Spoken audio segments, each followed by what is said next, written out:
Do you want to do this another time? It doesn't have to be now. It's fine. She's basically falling asleep in Joanna's arms as Joanna watches Vanderpump Rules, so that should Perfect. be fine. Yeah. Perfect. I don't know if that's Okay. I don't know if that's also in your TV wheelhouse as I've you. never gotten into that. I've got a friend who's trying to get me into Real Housewives, and I watch it, and I'm like, everyone's so mean to each other.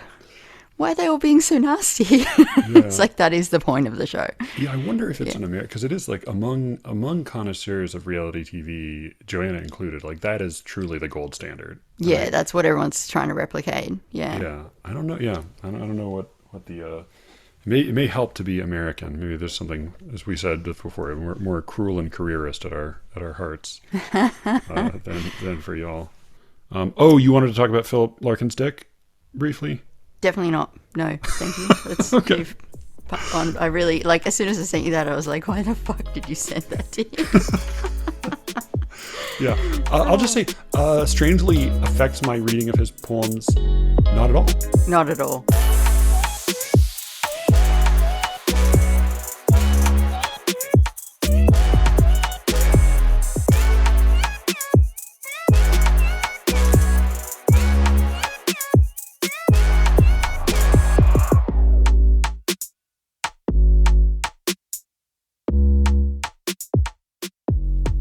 I'm Matthew Buckley Smith, and you are listening to Slee Rickets. Thank you all for listening, and thank you especially to those of you who have taken a moment recently to mention the show to a friend, to somebody you think might enjoy it. I appreciate your passing the word along. It makes a big difference. This week, I am speaking with Alice.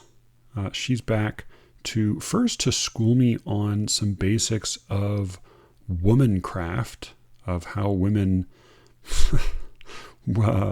survive in the world, using a whole set of sensitivities and unwritten rules to which I was not privy, but she does an excellent job explaining. We have a lot of fun talking about that. And then mostly we get into an essay by Angie Mlinko that ran in the London Review of Books a little while ago, but it's got a provocative title. It's called Waiting for the Poetry, and then it's subtitled. You can't see this on the webpage, but you see it on the browser window when you click on the article. The subtitle is, so it's called Waiting for the Poetry. The subtitle is, Was Adrian Rich a Poet? So we disagreed quite a lot about that essay, but I think we really did. We got into it in pretty good detail. So I quite enjoyed that. A few other things come up along the way, and it was a very fun conversation as usual. Before we get to that, however, there's a little bit of breaking poetry news I thought I would mention. The Poetry Foundation has just now announced that Adrian Mataika is going to be the new editor of Poetry Magazine. I have no idea if that's how his name is pronounced. ADRIAN MATEJKA. I'm thinking Adrian Mataika is the pronunciation I would go with in any event. Congratulations to Mr. Mataika and to the Poetry Foundation for settling on an editor after, good Lord, how many? I mean, is it a year or more? They were without an editor. They had a whole rotating stable, which just seems like a terrible policy for everybody involved, magazine editors and support staff alike. So I'm glad they finally settled on somebody, and they have a very bland announcement piece about this. The Poetry Foundation is pleased to announce, blah, blah, blah, blah, blah. Mataika is the first black editor to ever lead poetry. He was selected through national search. We're thrilled to blah, blah, blah, blah, blah. As an accomplished poet, blah, blah, blah, blah, blah. It feels fitting that blah, blah, blah, blah, blah. Mataika himself has also some pretty boilerplate expressions of gratitude. He says, "It will be my duty to work with the brilliant staff at the magazine and the Poetry Foundation to continue transforming the magazine into an engine for 21st century poetry." What could that possibly mean? Other than we plan to continue to publish poems submitted by people or solicited from people currently alive. I mean, other than that, is there anything that could possibly mean? I'm committed to reimagining poetry, reimagining it, not only as a venue for poetics, not poetry, for poetics, but more importantly, as one that is in service of poets and treats writers as the gifts they are. I'm assuming this is just either ghost written by the staff of poetry or just the most inoffensive jumble of, not overtly incorrect poetry-related statements he could put together. It doesn't amount to anything, or at least I hope it doesn't amount to anything. I mean, because really all I hope he does is continue to publish a magazine that includes some new poetry and maybe some new criticism. Here's my big wish for Mataika, though. My totally 100% genuine wish, because I don't know his work very much. I looked him up a little bit. I've read maybe a dozen poems, all pretty bland, all pretty competent, if uninspired. Nothing remarkable one way or another.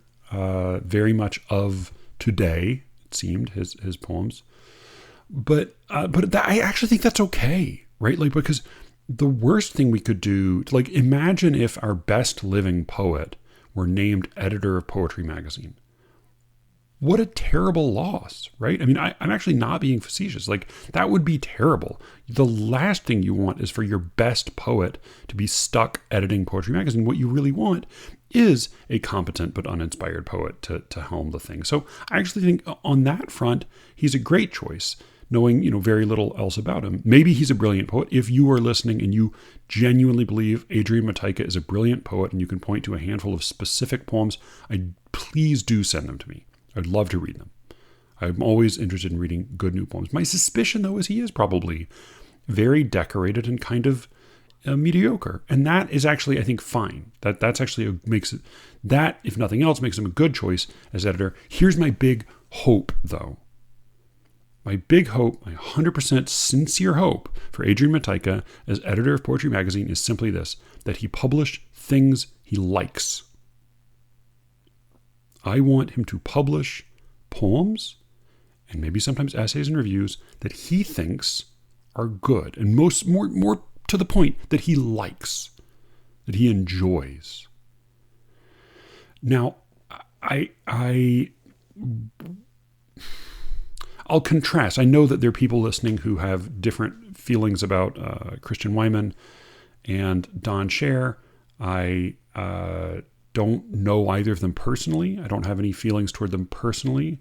My impression of them as editors of Poetry Magazine is that they present, I know they work together for a good while, but I think they present actually a pretty good contrast, pretty good study in contrasts.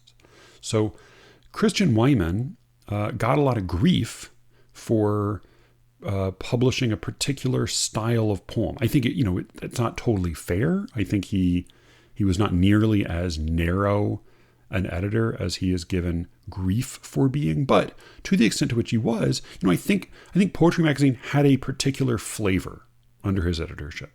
It had a flavor both as a publisher of poetry and as a publisher of essays, of reviews, of criticism.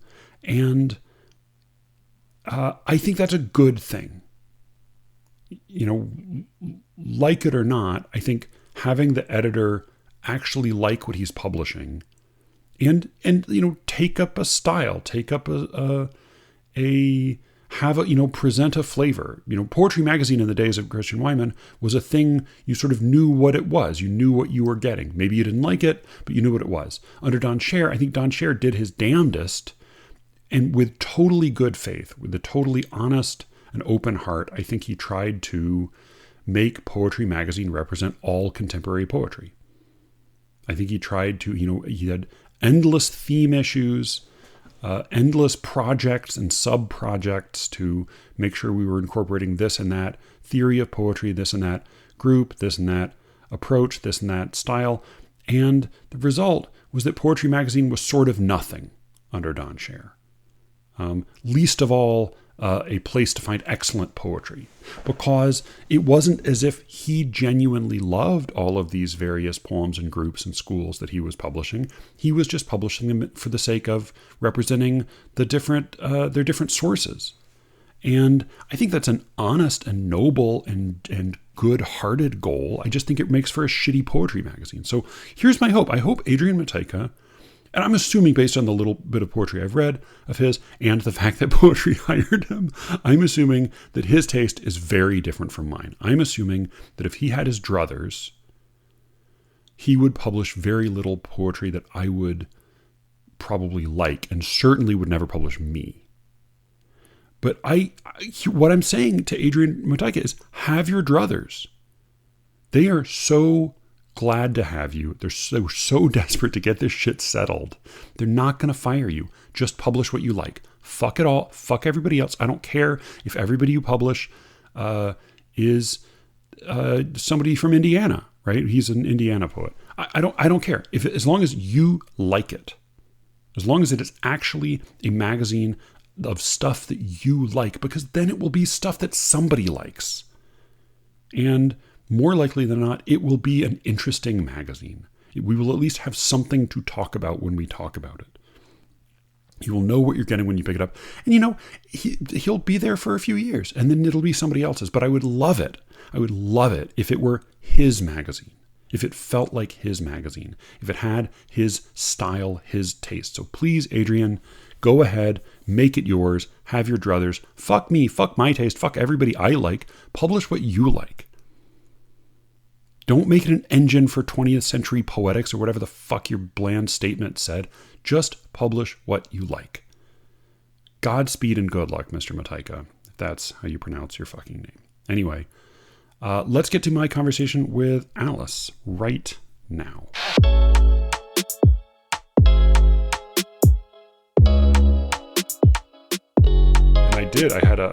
I didn't want to get you, because I suspected this one would get you in trouble, so I didn't want to do that, but I ended up having a long conversation with Brian about your last interview. Or not, I don't know if it was can't remember if it was your last interview, your interview with the Cordite editor. Yeah. Yes. Which you don't need to talk about, because heaps to say about it. Definitely can't say it while you're recording. Yeah. But it was good. We ended up talking about kind of how people should pay for poetry, which we did not. It was a problem we did not solve. But yeah, it's a tough one. Yeah. Before I forget, I should ask you this question, which has been eating at me. So it came up in conversation with Joanna, and I'm going to try to present it to you as neutrally as possible. Okay. Just to get your take. Womancraft, by the way, is the name of a real store in Carborough. Which the wares of which I probably needn't describe, but I don't think I've not yet gone in, and I don't think my presence has been missed. But so I texted you saying I had a Womancraft question to ask you, and here's let me try to put it in the simplest, most neutral terms. So you go to a party, and you see somebody at that party. I think it's someone you know, but I'm not sure if it matters if it's someone you know. And that person, try not to read, I'm trying to try to do this neutrally, so try not to read into whatever tone I use. But this person says to you when you arrive, you got all dressed up. What is your response internally and or externally to that? Externally, I probably reply with a cascade of kind of apologetic, oh, thanks, yeah, no, this is nothing, this is just this is, and then start to point out like the flaws with what I've put on. I see. Okay. All right. Yeah. But internally, I'm probably thinking, what do you think I look like usually? Do I usually look like a trash heap? And also, probably more than any of that, oh, fuck, did I overdress? Because I love getting dressed up, but I often feel as if I go a little too far and end up, a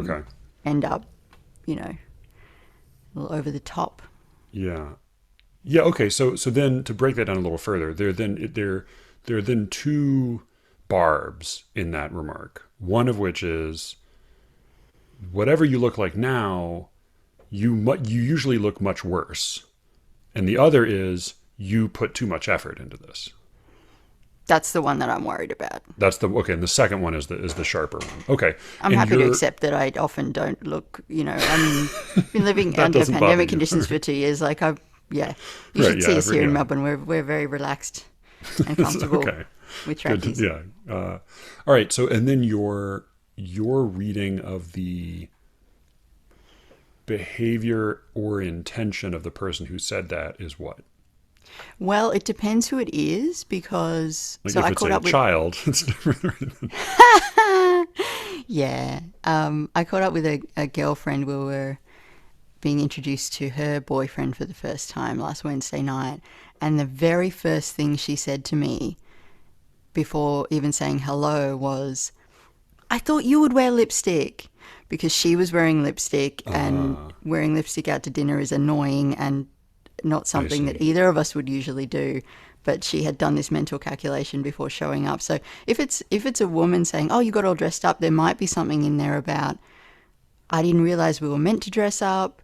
You look Okay. better than I do," quote unquote. Some kind of Right. comparison going on. Okay.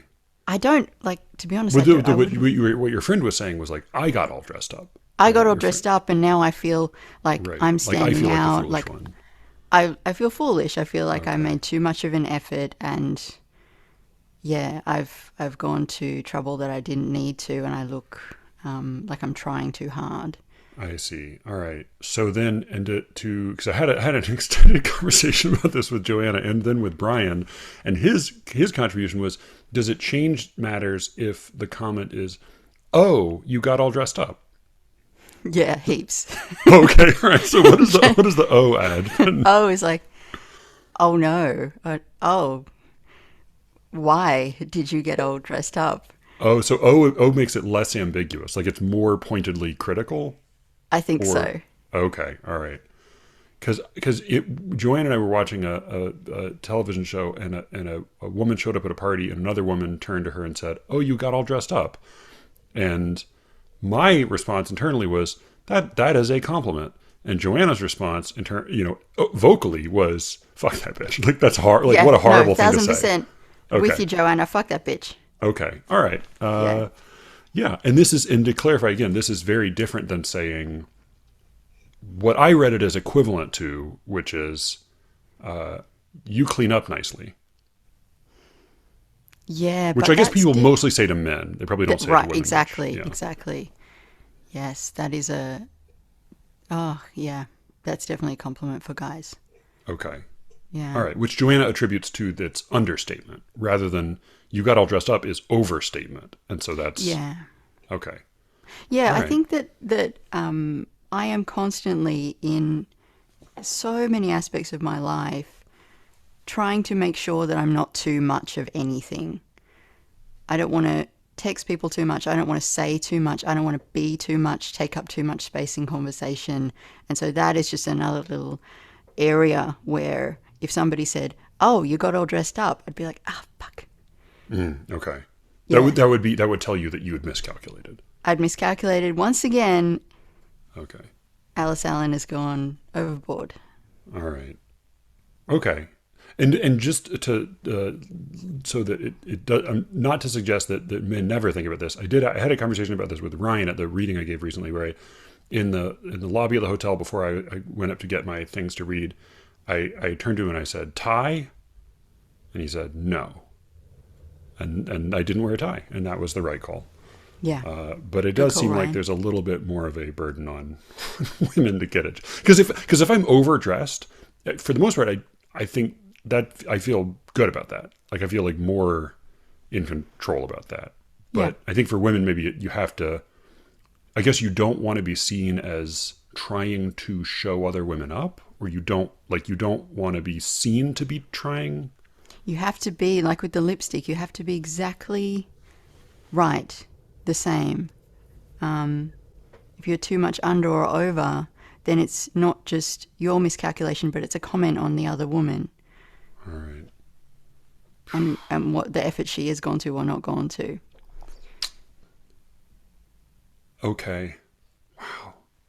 So autism runs among the men in my family. It runs in our family to varying degrees.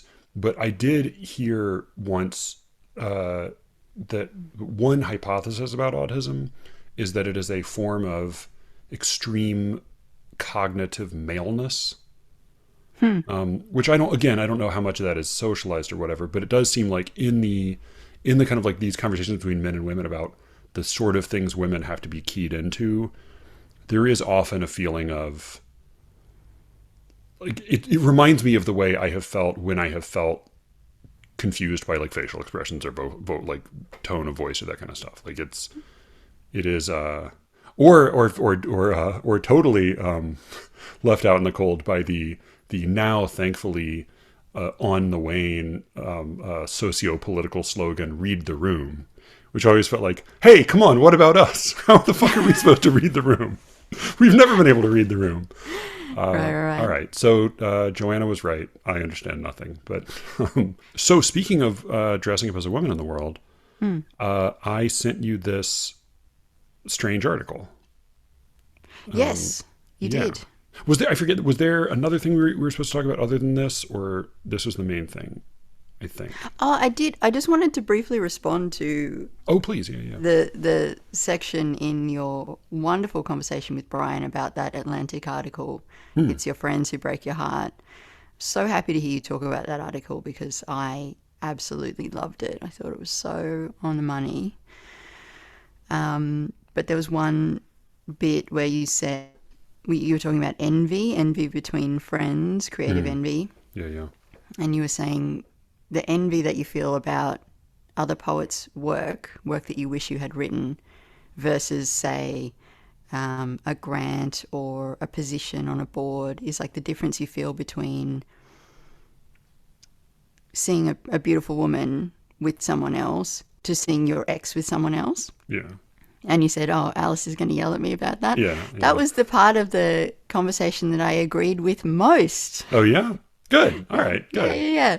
I know exactly what you mean. And I didn't, that sort of, I think you talked about it in terms of it feels as if I've been poisoned. Right. That feeling of encountering work that is exactly what you are going for, but they did it and you didn't. Yep. I feel that so much. It's like a bodily response, and it does feel akin to why the fuck is she with him? Right. Yeah. Yeah. And less like a possessive, like she should be with me, more sort of, I read what you were saying as I wish I could still be with her. Right. Yeah. It's or that something. it is more it is tied to a personal judgment. Yeah. Right. It's not just a matter of like fate or misfortune or whatever. It's like this, I personally fell short in this particular regard. Exactly. Yeah. I think that's the key thing about envy. I sort of tried to talk a little bit about this on my podcast as well, just in terms of like for it to really sting, for it to be real envy, there has to be the sense that you could have done that. You know, I could have written that if I'd tried harder, if I'd spent more time, if I had prioritized it more. You can't really envy, Paradise Lost.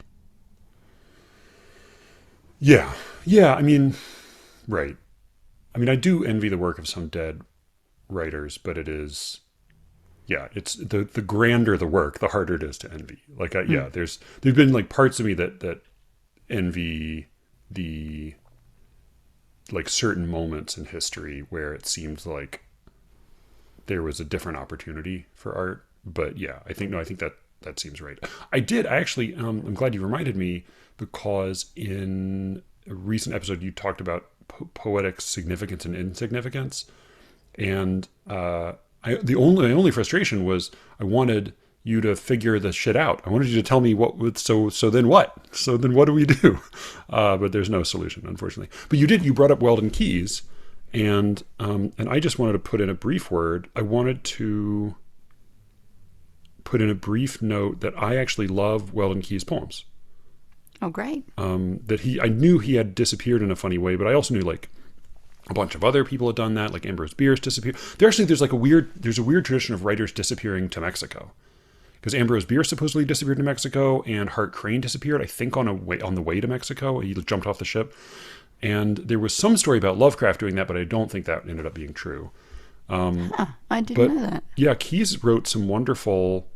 There's also this sort of sub tradition where Keyes wrote 2 or 3 poems about a figure named Robinson, Yeah. and the Robinson poems, to my reckoning, seem to be a very subtle hat tip to E.A. Robinson, who also wrote about these sort of quotidian failures and these kind of ordinary men alienated from the world. And then Simon Armitage actually has a wonderful poem called Robinson's Resignation. It's a letter of Cool. resignation. It's a great letter of resignation poem, and it seems to be a response to the Robinson poems. But if you don't mind, I may just quickly read the first one, Robinson. Please. I think it's the first one he wrote. It's just called Robinson. Because I think he's a pretty good poet. He has some. He has. I think his best known poem is the poem for my daughter, sonnet for my daughter, and the joke is that he doesn't have a daughter, which is like not that great a joke. I don't love that poem, but I think that's the best known one. But this is called Robinson. It's by Weldon Keyes. The dog stops barking after Robinson has gone. His act is over. The world is a gray world, not without violence, and he kicks under the grand piano. The nightmare chase well underway. The mirror from Mexico stuck to the wall reflects nothing at all. The glass is black. Robinson alone provides the image Robinsonian, which is all of the room. Walls, curtains, shelves, bed, the tinted photograph of Robinson's first wife, rugs, vases, panatellas, and a humidor. They would fill the room if Robinson came in. The pages in the books are blank. The books that Robinson has read. That is his favorite chair, or where the chair would be if Robinson were here. All day the phone rings. It could be Robinson calling. It never rings when he is here. Outside, white buildings yellow in the sun. Outside, the birds circle continuously, where trees are actual and take no holiday. It feels a little bit like, I think it's probably also it's nodding to Robinson Crusoe, but I read that, so I don't know what to say about it. I think it feels a little bit like one of those poems that you sort of start as a joke, and you're doing it in this like smirky way, and then it just takes on just a little more aura than you thought it would. Yeah, I think I'd read that one before. It's really beautiful. I love how he's constantly undercutting himself, canceling things out. Yeah, well, and even like the mirror from Mexico stuck to the wall reflects nothing at all. The glass is black. Starts to get a little heavy. Starts to get a little existentialist, and then Robinson alone provides the image Robinsonian. So just to make sure that we know that he's really making fun of himself. Yeah, I mean, so he's not my favorite poet, but I think he's got some pretty decent poems. So I was glad to hear you talk about him, and I wanted to provide a brief defense of the work as well as the strange story of the man himself. Yeah, yeah. I'm glad you did. I still probably don't know enough about Weldon Keys to be talking about him, but yeah. In terms of the significance question, I think what I was going for there was just relax and stop trying to be significant. Enjoy the company of your contemporaries and their work, and enjoy when you nail it and when somebody else nails it. But Yeah. maybe that's not very satisfying. Totally unsatisfying. Totally not satisfying. Yeah, I think probably correct. I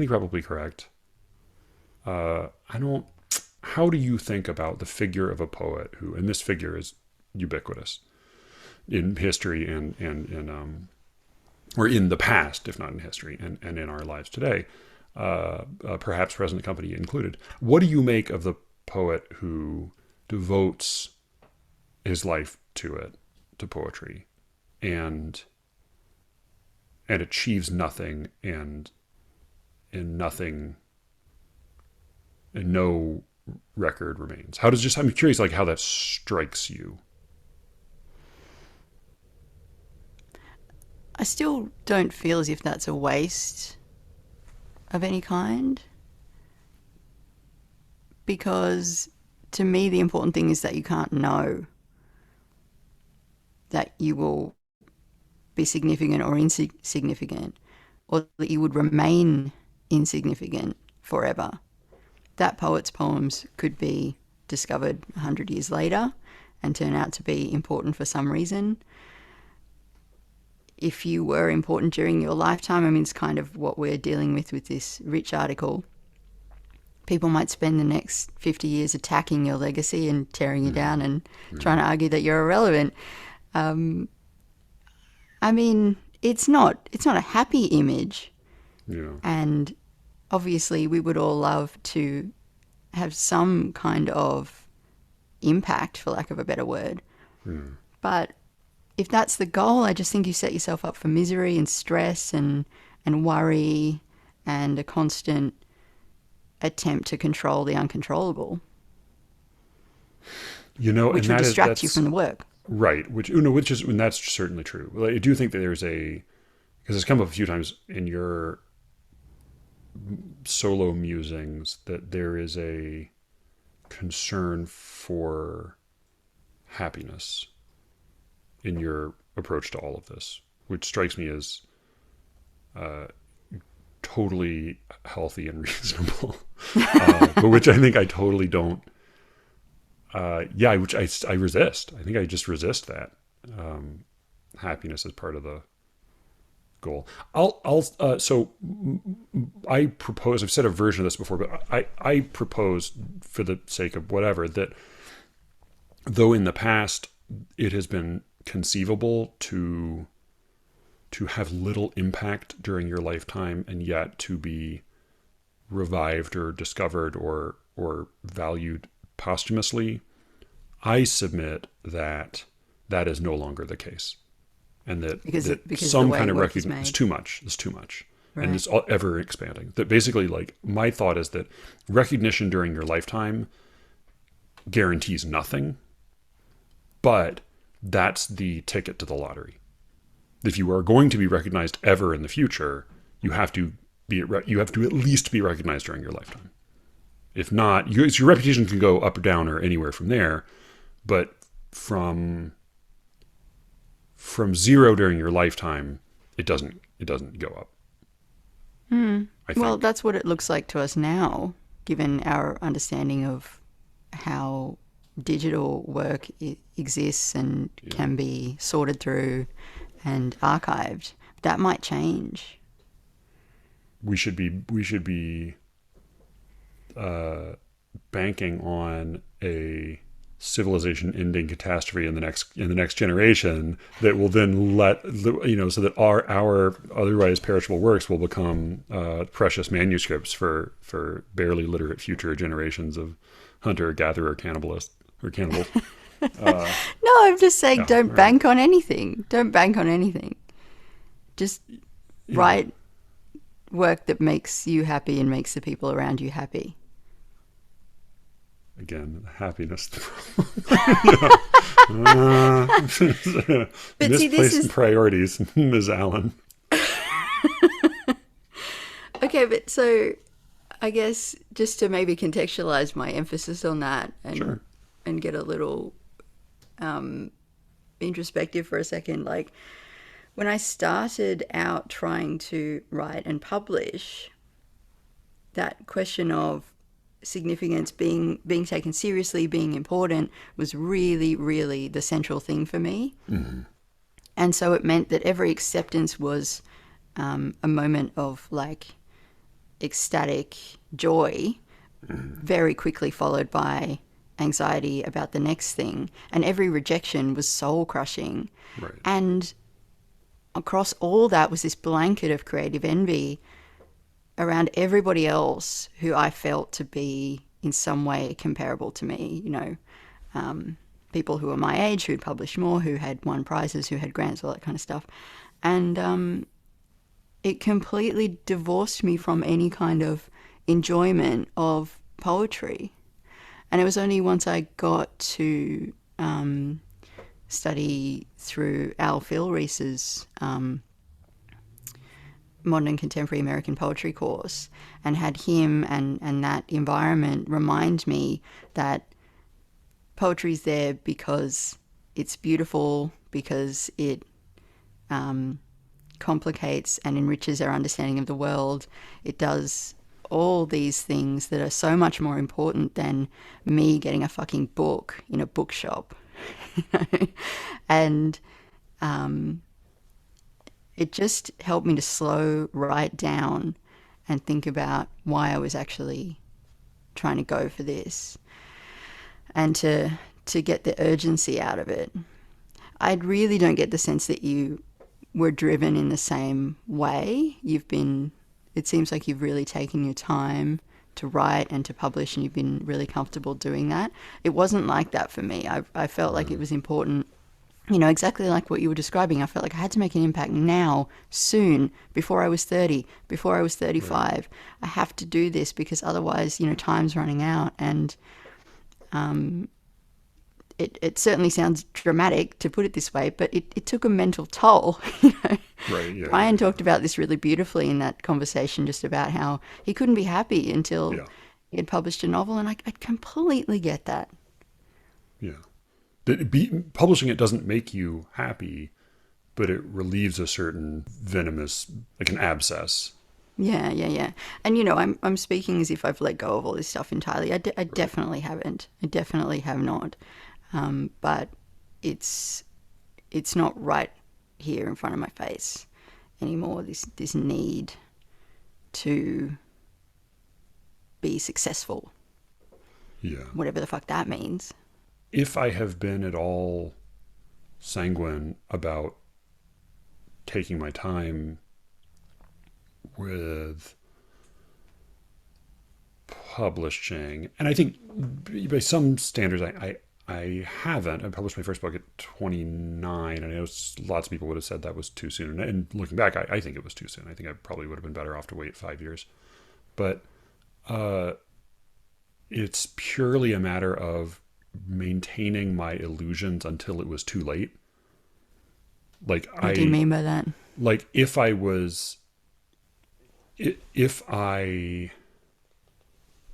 waited 10 years basically before publishing a second book, and at least most of that time, during most of that time, I had the delusional belief that my second book would matter. And so that allowed me the liberty of waiting.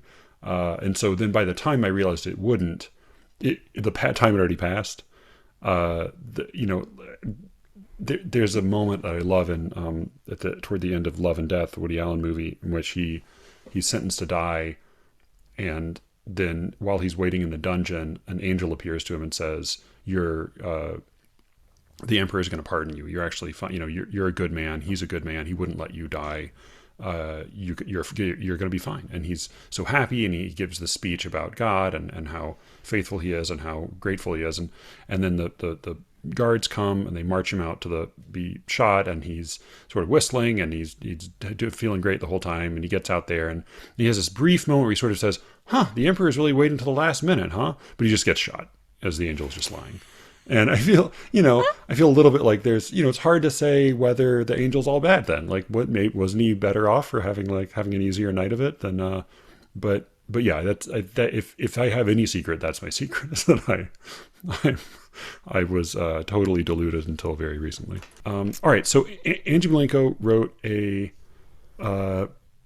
pretty, sharp-toothed review. I guess ostensibly it's a review of these two books, The Power of Adrienne Rich, a biography by Hilary Holiday that came out a couple years ago, and then Of Woman Born, Motherhood as Experience and Institution by Adrienne Rich, which was reissued recently. So her essay was called Waiting for the Poetry, and it appeared in the London Review of Books a year-ish ago, and I just read it relatively recently and then sent it to you. I wasn't sure what I made of it, except that I was interested in it, and there were a couple interesting sort of details, and then I was kind of curious about the thesis overall. But what was your response or take? Because I don't think I said anything other than just, do you read Adrienne Rich, and if so, you might be interested in this. Yeah, and I have read Adrienne Rich. She's not a poet that I will go to regularly. I don't get those books down off the shelf often at all, but I'm very glad that she is there. I'm very have a lot of respect for her work and for her project. This article I guess I felt, oh, you must have sent this to me because you thought it would irritate me. and and it did. I I don't just want to sit here though and because here's the thing, right? If somebody's getting published in the London Review of Books to the tune of nearly 5,000 words, and this is a writer who has a number of books out, her poems have been published in the London Review as well. And by her, you're talking about Mlinko? Yes, Okay, and yeah. Angie Mlinko. When I read this and I feel I have all these problems with it, my assumption that I have to work really hard to get around is I must be wrong. I must be missing something. This is the London Review of Books. You must be missing something, Alice. But No, you to should my... never think that. You should never think that. Well, It should I mean... never be your go-to feeling.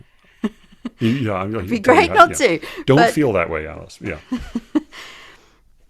my biggest overarching problem with this piece is that it's not a book review. No, it's not a book review. That's certainly true. Yeah. And if I were Hillary Holiday, I would be so disappointed to have my book Not reviewed not for 5,000 reviewed. words.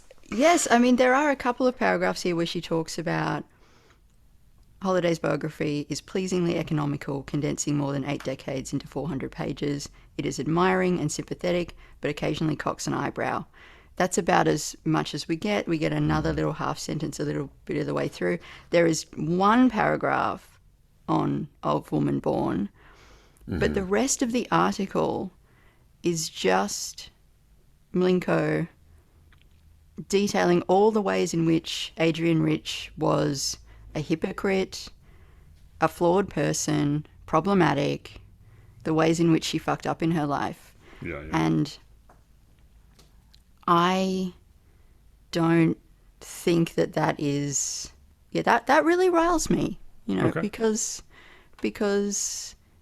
Rich was flawed and problematic, and her poetry is not... it's definitely not for everybody. But, I got the collected here out from the library, so I could refer to it. This is 1,000 pages of poetry by a woman living in a very particular time. She had a very, very particular trajectory to her life. I'm so fucking glad she exists, And I mean, if nothing else, like reading this essay convinced me that she was a fascinating human being, just like really strange, interesting course of life. Well, it's interesting that you say that though, because she was interesting. She's interesting to us because she had this early success and she published so much. There are over 1,000 pages in this book here.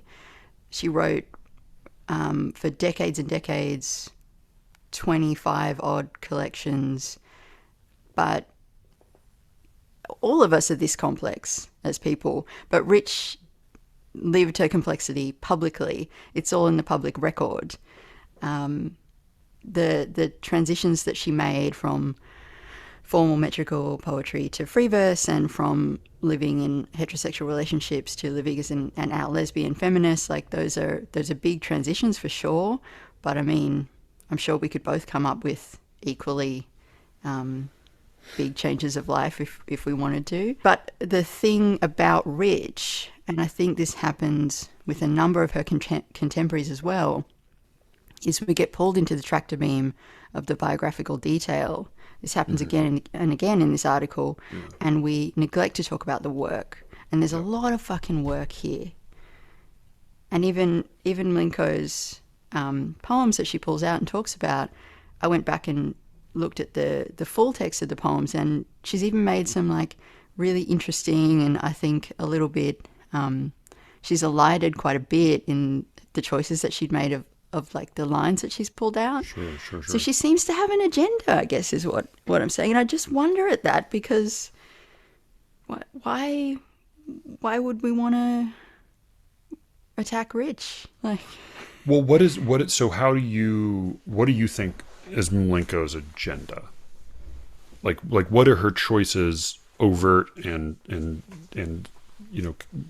covert or hidden or concealed? What do Yeah. they suggest to you that she's trying to do? I think she was given this these books as an assignment and didn't really want the assignment. There's one line here which I think is the article she really wants to write, which is she's talking about these.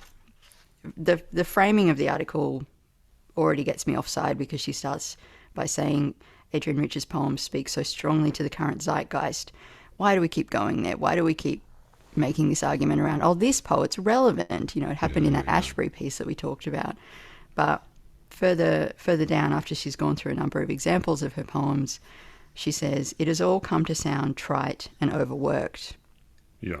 And I think that might be the piece that she really wants to write. And that would be a more interesting piece to read about how the language looks in 2022. I mean, she only died 10 years ago, so it kind of can't. But some of these poems, they read really, really differently.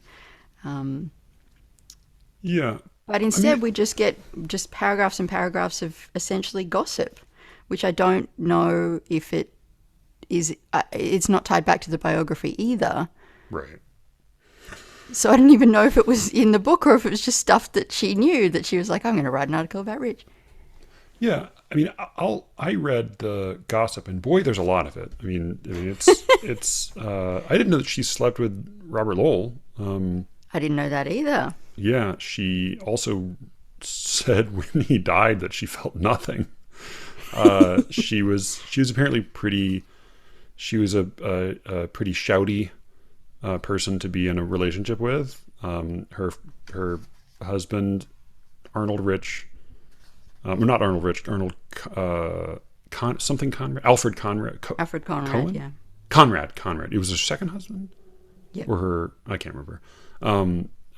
Shot himself in a meadow where they'd had a bad picnic. And yeah, it seems like she was in a lot of physical pain because of rheumatoid arthritis and could take out her anger on her friends and family a lot. She was not a good returner of favors. She was, totally self-entitled when it came to like being celebrated and being in the poetry world elite, which she was from an extremely early age. I read all of that though as not as a suggestion that like she was particularly bad or illegitimate. I read it as like in a way like sort of a refreshing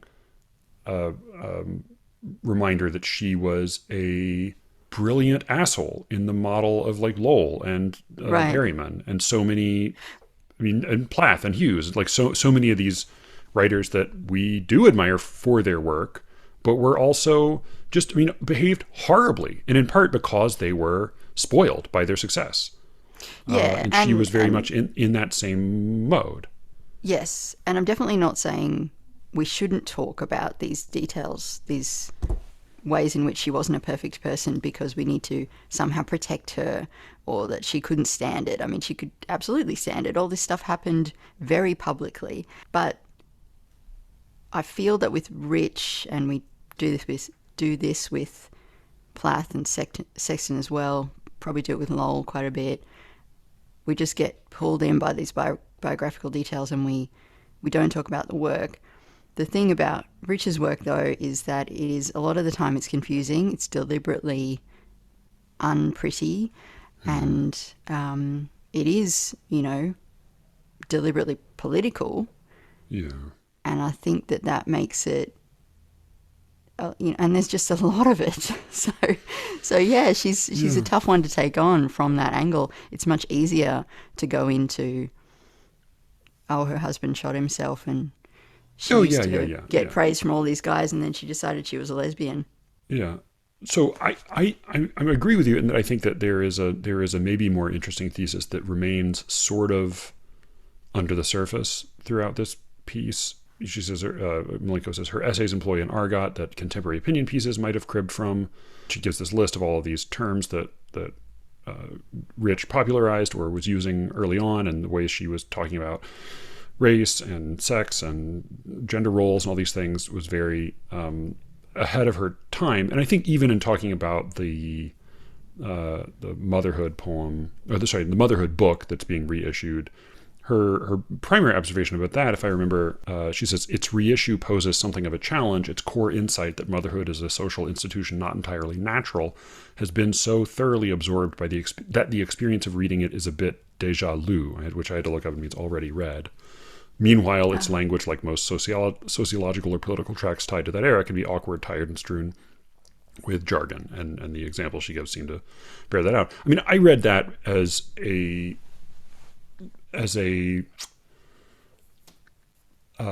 criticism, but also a defense along the lines of those that you'll get sometimes when talking about like classic pieces of cinema, that it might seem cliched and tired, but in fact that's partly because it was inventing the stuff.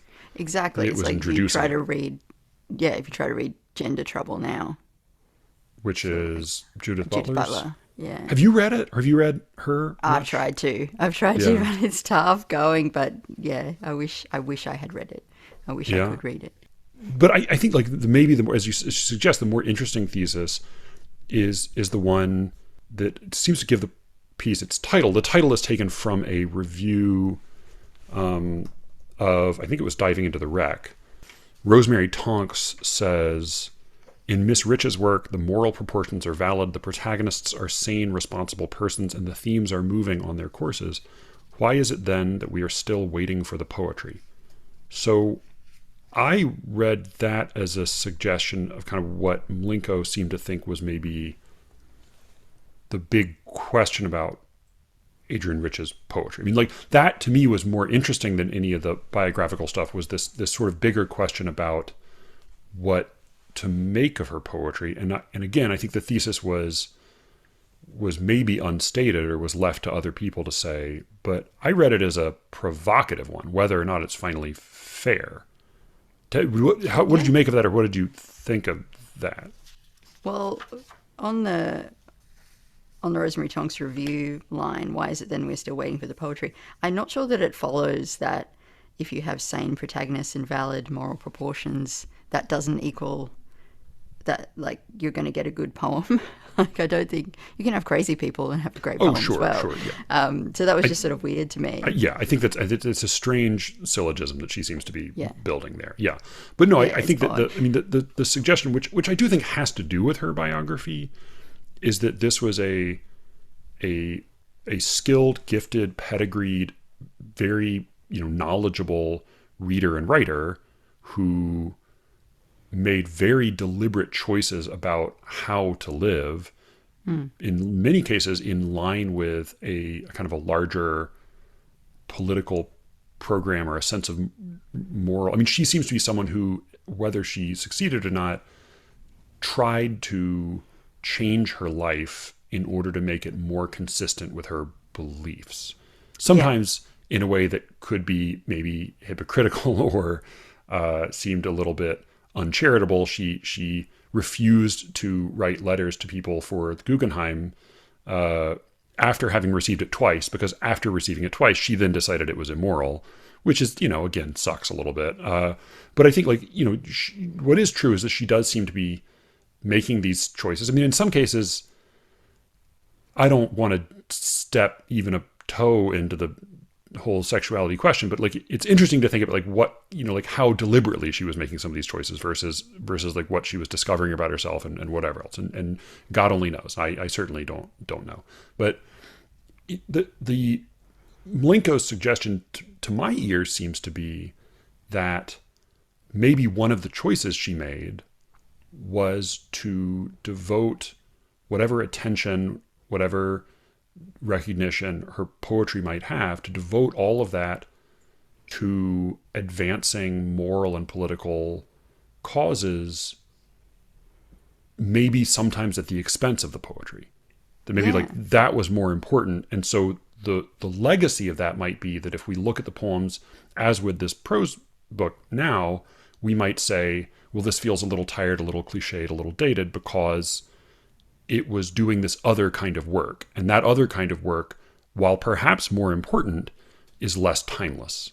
Well, sadly, pretty much every cause that she was writing about is not, it still is a problem now. I do think, though, that at least some of the the means she chose, right? I think like if poetry is the weapon you choose to advance your political agenda, then the means of that, like then the details of those choices are going to be pretty dated. Like, Yeah, you're these are choosing poems to that are, capitalize certain words and not capitalize others. You're choosing to be authentic in a certain way, or not to appropriate this or that. And like those choices are going to get tired pretty quickly, right? yeah, Like she was not really, like reappropriating funds, right? She was changing diction for the sake of an ideal, which again, maybe the right thing to do. Sorry, go ahead. yeah, no, just to sort of add that these poems are really weighed down by their politics, and it does make them sound like she's hectoring you sometimes. But she's always in there. And the argument that Linko seems to want to make in parts is that she's a bystander, but Rich is always implicating herself in what she's writing about. Like, let me see if I can make this point better by talking about one of the examples here. In the article, she quotes this poem. She talks about Rich's fixation on secondhand suffering. And there's a poem that she quotes called Merced, I think that's how you pronounce it. And the bit that Mlinko quotes says, "I find myself in tears. I think of Norman Morrison, the Buddhist of Saigon, the black teacher last week who put himself to death to waken guilt in hearts too numb to get the message in a world masculinity made." But if you, and that does sound like somebody that sounds like hand-wringing for sure. Yeah. But the full kind of section, I think if you read a little bit more of the poem, you can hear more of Rich herself. "For weeks now a rage has possessed my body, driving now out upon men and women, now inward upon myself. Walking Amsterdam Avenue, I find myself in tears, without knowing which thought forced water to my eyes. To speak to another human becomes a risk. I think of Norman Morrison, the Buddhist of Saigon, the black teacher last week who put himself to death, to waken guilt in hearts too numb to get the message, in a world masculinity made, unfit for women or men." And I think that last line, "unfit for women or men," that's all of Rich right there. She is constantly reminding you that this is a world that is set up and lived on patriarchal terms, but that sucks for fucking everyone. Yeah. That sucks for everybody. She's not standing back, sort of trying to get you to agree with her. She's just acknowledging that, like, this is a bad situation. Yeah, no, I mean, I think that's fair, and I think the framing it with the lines that precede that little section, as you did and as Rich did, makes it much more of a human lyric sort of meditation rather than just an abstract political statement. Yeah, I mean, I guess all I'm trying to say here is, like, this is a very complicated person who wrote a lot of work. A lot of it's really flawed. Let's maybe talk about the work as much as we can, and the life, the salacious details of the life, as little as we need to. I don't know. Yeah, I mean, I think the work is a thing worth talking about, and is the thing that's maybe most enduringly worth talking about. Like reading poets in their youth, or reading like Humboldt's Gift, which is fiction, but which is very closely based on Bellow's relationship with Delmore Schwartz. I find that not just titillating, but sort of comforting. Like I find company in the accounts of poets sometimes behaving badly, or sometimes sort of, fumbling through their lives. And I don't think that has made me think less of the work of any of those writers. And I don't think if anything, this, like, here's the honest truth, is that if this had been nothing but a review of an Adrienne Rich book on the importance of motherhood, definitely would not have read it. Like, I definitely would not have read it, had any interest in it. If it had been, like maybe slightly more interest if it had just been a review of like her collected poems. But I have not read her a great deal. And I've read 3 poems of hers that I thought really touched home as poems. And no, they were not Aunt Jennifer's Tigers. I think An Anniversary, which is a very short poem. Power, which is about Mary Curie, and which is, though it is, and it sounds sort of political, I think what makes it effective is that it's really very personal. And then I think that my favorite of her poems is Living in Sin, which I think is just a wonderful, sad, little weird love poem, like sideways love poem. So I think she was certainly capable of writing poems. I think like this is as a piece of writing about poetry and about the lives of poets, this got my attention. It made me think about Rich in a way I haven't, really in a long time. I've never been a big fan of hers, but this made me think about her. And it made me think again about this question of what, in a way, I felt this as a vindication of the work itself, not necessarily in the case of Rich, partly because I don't care that much about Adrienne Rich, but this is like, if this were a poet I cared more about, I might have read this whole essay differently. But because she's a poet I already felt sort of distant from, I read this more as almost like a cautionary tale or a hypothetical, talking about let's talk about poet X, and let's just imagine a parable wherein poet X devotes her life to doing the right thing, and at a certain point what that costs her is her poetry. And I read this in a way as sort of like Mlenko saying, hey, whatever else matters, and certainly politics matters, and certainly social justice matters, poetry also matters. And sometimes the goodness of the person doesn't, the goodness or badness of the person doesn't help us judge the goodness or badness of the poetry itself. And that's sort of a lot of what I read this is saying. But again, you're right. The whole essay sort of is something other than what it says it is, which makes it sort of hard to read at times. The other angle on all this that I realized when I watched an interview with Angie Mlinko, because I really didn't want to sit around here criticizing her work kind of without having some idea of who she was as a person. Fuck. Yeah. No, don't worry. Sorry, Angie. Yeah, don't worry. I'm just a know-nothing from Australia. No, she also doesn't. She plays hardball, so she's not. I don't think either of us is going to offend her. Oh, well, now I feel really awful. But no, don't. But the thing that really struck me watching this interview that Angie did with someone from London, and kudos to Angie for getting through what felt to me like a really, really tough hour and a half, because the interviewee... Oh, was that the guy was the Buddhist Center guy? Yeah, it was rough. Oh, God, I barely started watching that. I just had to stop. I felt like it was really rough for her, but maybe she was fine. But what she said in that was that she started out writing as a free verse poet and moved into formal poetry, and Richard did the opposite. Mm-hmm. And so that would have been an interesting framing maybe for... Yeah. I mean, I'd love to know how she sees that move, because that is the thing that is constantly brought up about Rich as well. These forms allowed me to handle material that I couldn't otherwise touch, like asbestos gloves or however the quote goes. I'd love to hear her thoughts on that, but I didn't. I'm just going to go crawl into a hole now.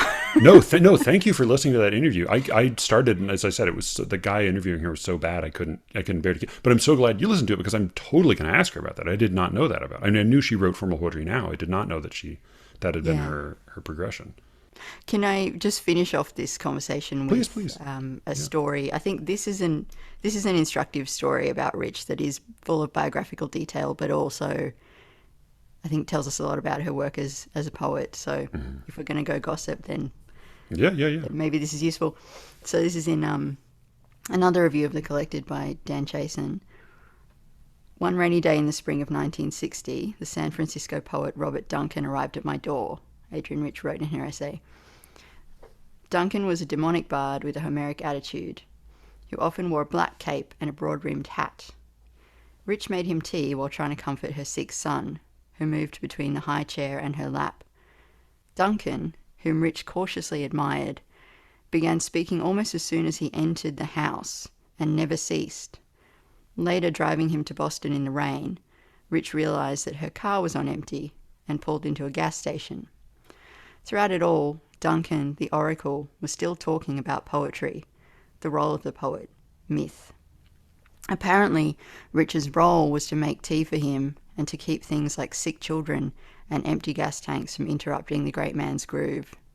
Rich concluded, generously, that Duncan's deep attachment to a mythological feminine made it hard for him to manage so unarchetypical a person as an actual struggling woman caring for a sick child.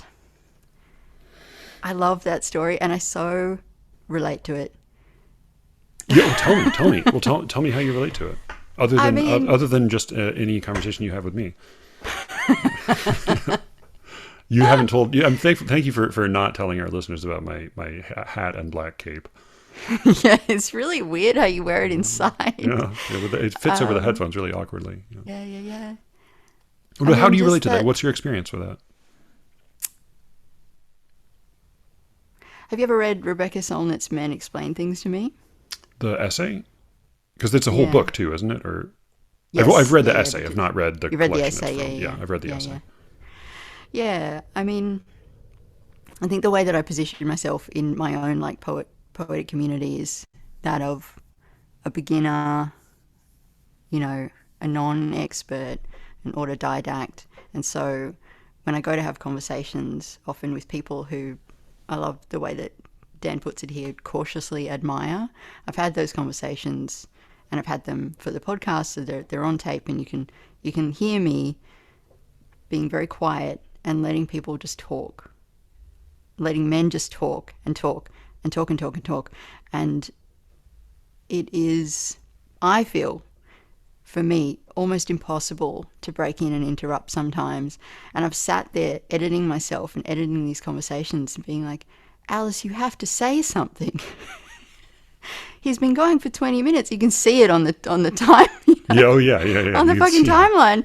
And it's like, you can't just sit there like this. But it's like in that George Green poem that I quoted at the end of the last episode, like, guys, just get on a roll. Mm-hmm. And you feel bad for interrupting, and you feel like you don't have permission to interrupt, and how could anything that you have to say be that important anyway? And that's why a poet like Rich, I need a poet like this. I need a poet like Claudia Rankine, who wrote the introduction to this book as well. Like, I need those women to continue to remind me that, like, I can interrupt. Even if I completely doubt what I have to say, I should still say it. And yeah, maybe I can come up with something worthwhile. Maybe I can't, but I should still open my mouth. Yeah. Yeah. That makes sense. Just because you've had more experience with this than I have, you find that men, because you are in a kind of this position of interviewing people, and even like your interview style is much more hospitable than mine, or polite, or whatever you want to put it. But you find pretty consistently that just men hold forth a lot more than women do. Absolutely. Yeah. Absolutely. Yeah. That I definitely believe that. I also suspect that while everything Rich said about Robert Duncan, and I couldn't totally tell in the passage you were reading when Rich's quotations left off and when was a bit messy with began. all the quotes. Well, no, which is fine, and but she says that he couldn't make room for the sort of the messiness of an actual woman having to do actual daily tasks, taking care of children and filling gas tanks and making tea and that sort of thing. That totally rings true. I think she's completely right about that. I suspect, based on my own experience, that it would have been equally true of a young, unfamous male poet who was filling up a gas tank or making him coffee or whatever. Like, I think he probably would have held forth for anybody. I don't think he would have been stopping to check on the opinion of a male poet the same age as Rich or the same position as Rich.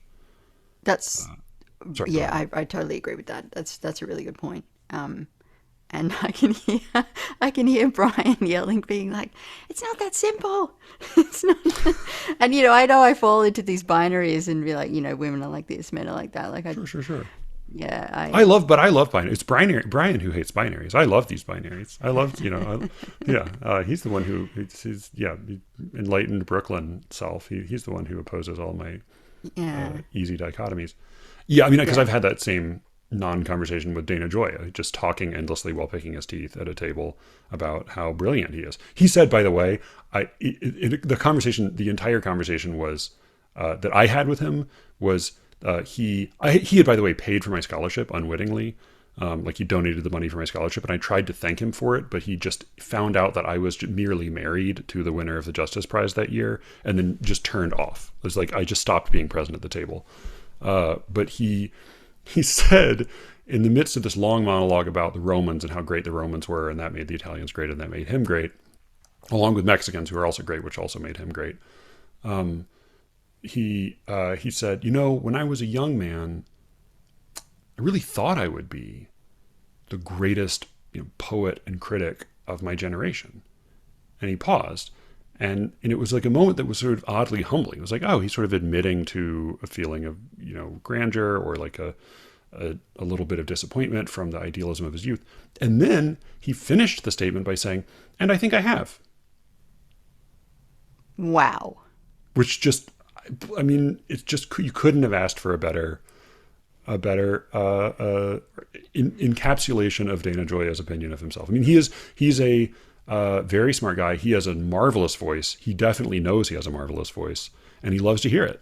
At some point, I actually would love to get him on this show and ask him some questions as well, because he's very smart, and he's definitely written some things I really admire. Not the poems. I've not read poems of his that I loved. I've read some poems of his that I thought were fine, but he's written some pretty good criticism. Impressive. Your encounter with him is mostly the big Can Poetry Matter? Because I know you've mentioned that before. Yeah, it's the only thing of his that he's read. Cool. Fascinatingly pompous man. from one pompous man to another, I really have to give him full credit. Yeah. I'm curious. So first, I do want to come back to just the fact that when you read this piece in the London Review of Books, you thought you must be missing something, and like if she seemed really wrong, that you must be. Oh my God! I really want to help you not feel that. Like I want to offer whatever I can to like, please be assured that like most people publishing, and like especially if it's a publication of some renown, like almost certainly there's just tons of bullshit. And like those are, if it's about literary criticism, if it's about poetry especially, the more prominent the periodical, the less trustworthy the argument, I think. So like, please don't feel as if you're out of place for second guessing any of this stuff. I mean, probably if you smell bullshit, you're just right. Even if, I mean, I find this piece more valuable than you do, but I want you to feel more confident in dismissing it than you seem to. Well, there were like specific reasons for that, and then my general sense of imposter syndrome, which is I've talked about so much, I'm boring myself. But I guess I wanted to give Angie Malenko as much of the benefit of the doubt as I could, because it's kind of like, well, if she's writing this, if she's putting this together, there must be a reason.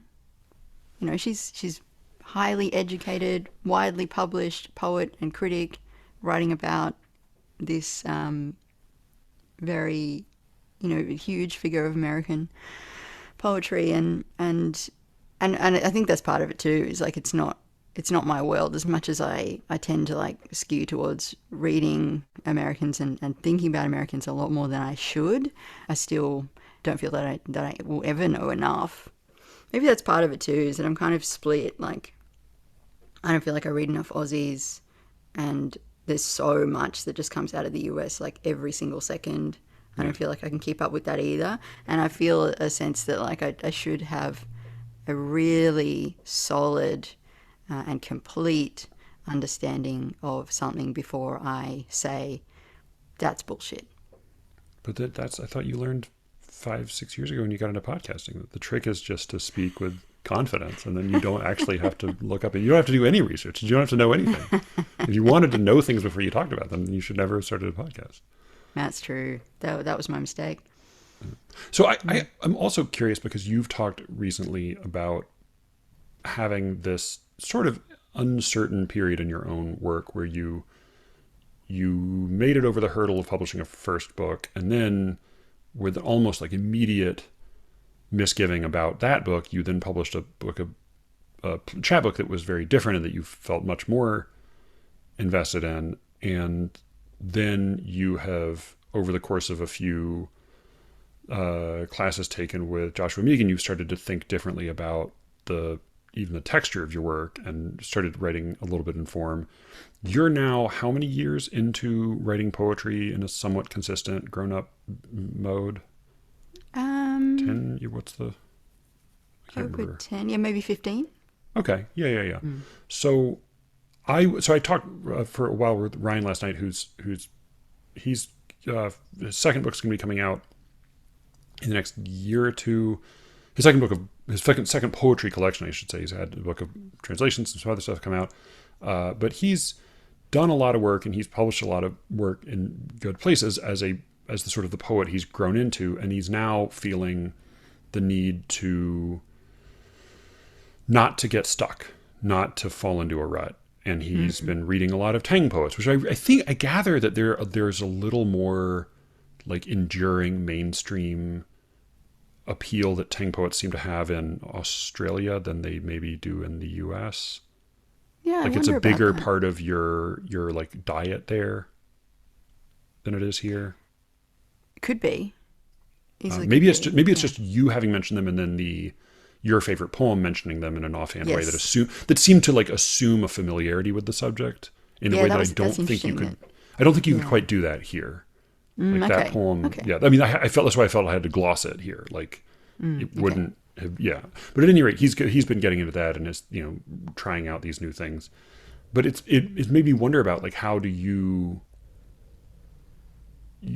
talk about yourself always as if you are still brand new to everything, which is I think sort of like the honest experience of any poet. Like if you're really honest with yourself, you are sort of always new to it. But are you at a place where you think about or worry about something like having developed a style or having developed habits or feeling the need to break them? Because I think when I spoke to Joshua Megan, he said something similar, that like he's sort of trying some new things and feels some uncertainty about that. Is that even a way that you're thinking, or is there too much going on for you to be worrying about that? I don't think that I have even come to a point where I am writing like myself consistently. So, so I don't have anything solid to break. But yeah, what I keep turning over in my mind is what is my own project here? What am I trying to do? And I'm no longer like I've divested myself of the Dana Joya myth. Like I don't think I'm going to become any kind of like significant or important person in my own lifetime, or if we go by your logic, ever. So what's the point then? And I want to write things that I enjoy reading. I want to write things as in reading aloud. I want to write things that other people get a kick out of. I really love working in Jennifer Compton's little group that we do each month, and the last couple of times I've brought them a poem, I've been able to make most of them laugh, and I've been able to make Jen laugh, and that just makes me so fucking happy.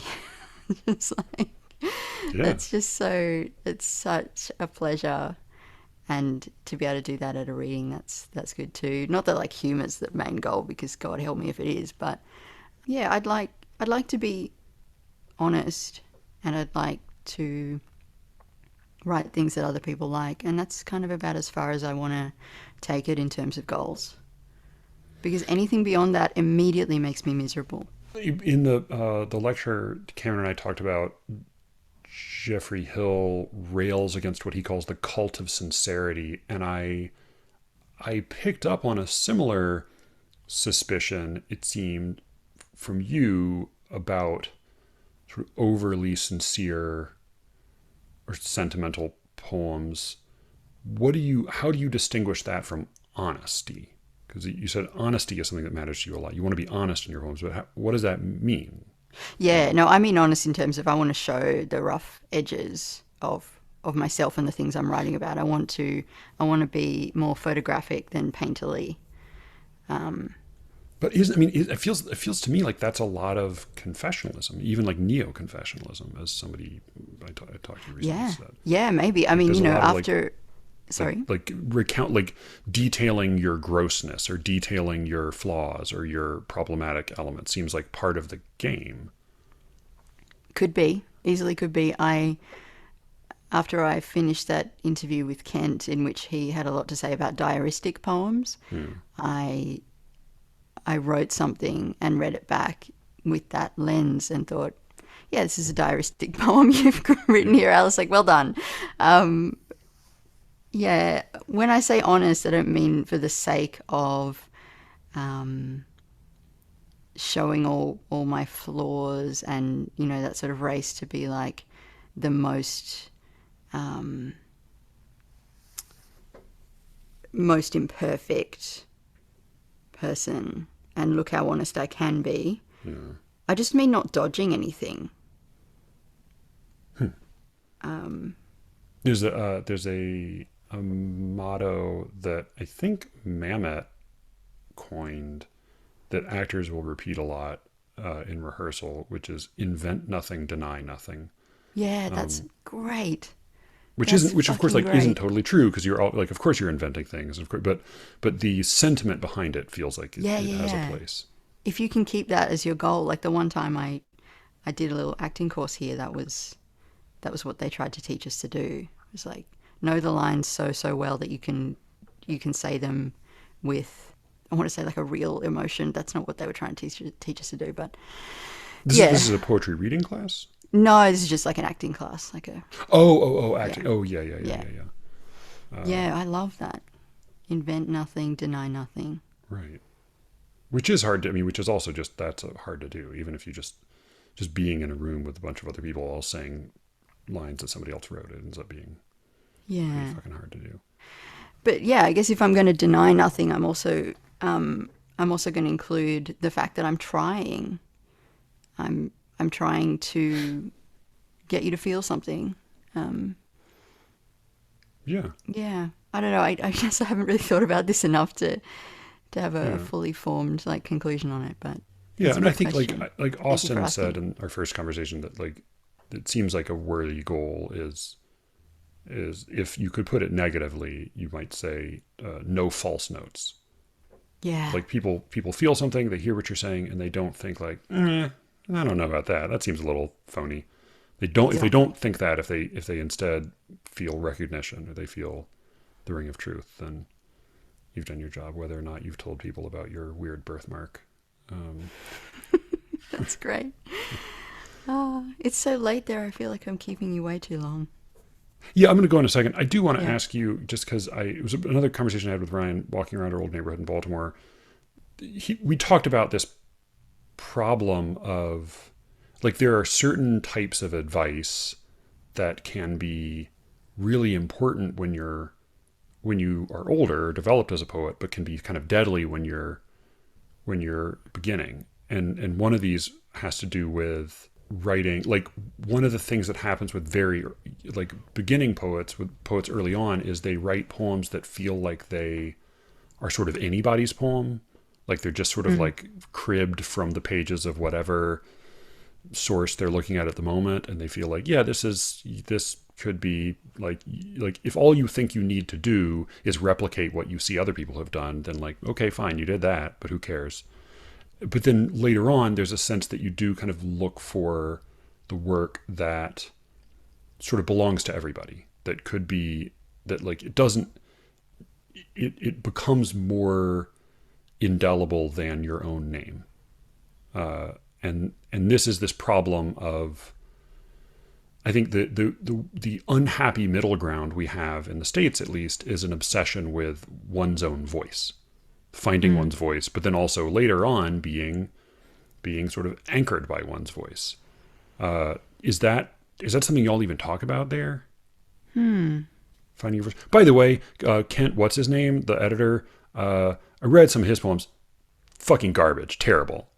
So I wouldn't trust anything he says about your poems. I certainly wouldn't trust any statements he makes generally about poetry. But as I said, I hope he continues to publish your work, and I don't want to get you in trouble, so you don't need to comment. But do you all talk about having a voice over there, or finding your voice, which is the weirdest way we talk about it?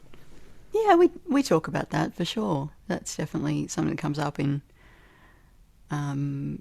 writing workshops or sending drafts back and forth. Definitely that's a familiar concept to us. I wonder if there's another angle on it that we have. I wonder about... Sorry, I was going to go ahead.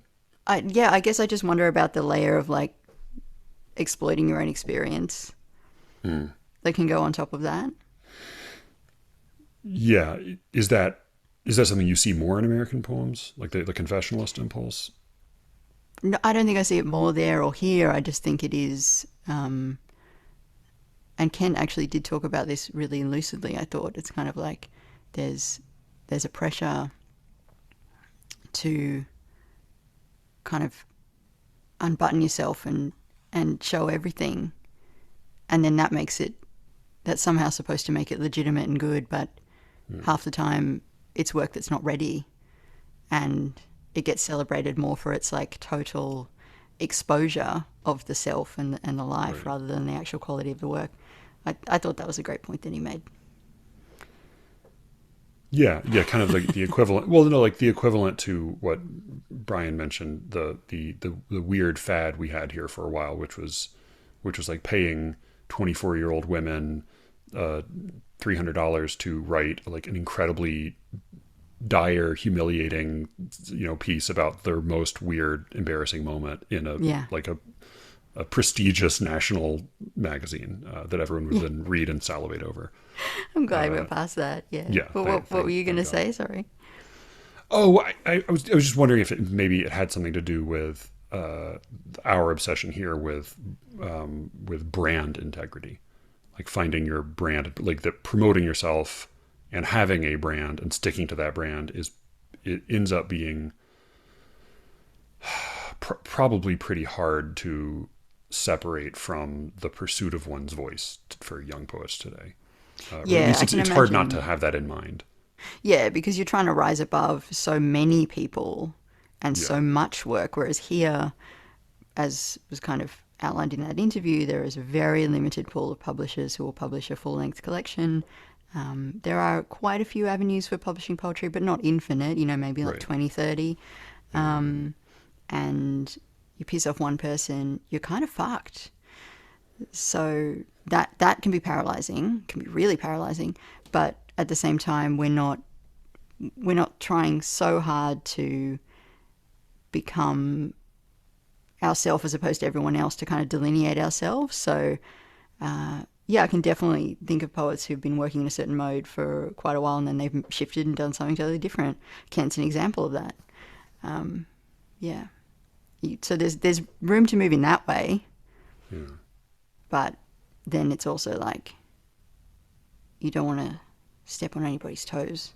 Which I've decided, I guess, to do plenty. But yeah, and I guess like I think like when I was an undergrad and people were talking about finding your voice, it seemed to be more about what was true to you, whereas the question does seem to have shifted some to like the like business school question of like finding your corner of the market. Like what is there still a demand? What is there still a need for that hasn't, like finding what makes you different, which is also something academics do. It's like find the weird little wrinkle in the field that allows them to be the expert on such and such. None of that is probably very good for poetry. And I still don't know what fucking my voice is, but I am getting old enough to start to worry about sounding too much like myself. So God only knows. Yeah. Yeah. All right. Any final thoughts on Malenko or? Just now terrified and feel very sheepish and just No. Don't feel sheepish. Don't feel sheepish. I think she's got pretty thick skin. She's written a lot of essays that have angered a lot. She once famously called Elizabeth Bishop's poetry safer than Ambien. That's an amazing call. Yeah, she is not. Wow. She seems pretty fearless. I'm not worried Okay, about all that. right. Well, I'll just let go there. I just have one final thing, which is like probably not even usable, but just can I please just recommend a show to Joanna Oh yeah. if she hasn't watched it already? Bad Vegan. Bad Vegan. Is this Bad documentary? Vegan. Is this It's a documentary series on Netflix. all right? It's so good. I really want her to watch it. I think she'll right. like it. She's been flirting with veganism for a few years. Well, she might be So- even more interested, but it's just, Okay. I mean, because she like Tinder swindler. Yeah. Yeah. God, I'm fucking up my words a lot today, man. I'm so sorry. It's gonna be hell to edit. I think she'll like Bad it Vegan. because it's like a grift. It's a grift doco, but it's like the purest essence of, You just get that you just you just had a grift doco, which you like. There is an Australian style of abbreviation that is really it's like 2 parts prison, 3 parts preschool. Like it's just like I can't quite figure out where the balance is. Popped up to Brazil the weekend. No, we wouldn't even call it the weekend. The Avo. It's just I don't even know how to orient. But yeah, Joanna will definitely be saying a grift doco in the future. I look I forward really to that. hope she likes it. It's just fucking transcendent. Anyway, thank you. Yeah. Thank I you. hope You that's can all tell usable. your man that I got smoked by a 9-year-old girl last night on Oh, just.com. yes. Okay. Her because when she won, her little photo like on the app like got slightly bigger for a second. And I saw I'd seen like a photo of like a man with a goatee, but then it zoomed in and I realized like the name was Claire and there was his tiny daughter was at his side and it was like, oh, she's the one who Claire. just like cut me to pieces in 23 moves. well done, Claire. Well done, Claire. Good work.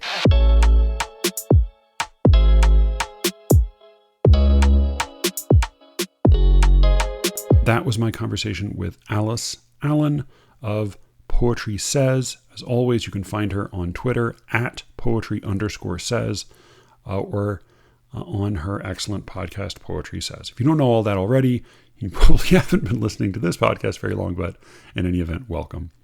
You can reach me at sleerickets@gmail.com or on Twitter at sleerickets, where somebody will be manning that particular helm and responding sassily to whatever it is that's on your mind. Because you have bothered to listen all the way to the end of this episode and not gone ahead and said mark as played as soon as you got past the end of the interview, I have a treat for you. Instead of the usual sign-off, I'm going to end this episode with a brief preview of a thing that I've been fiddling with and working on for a little while.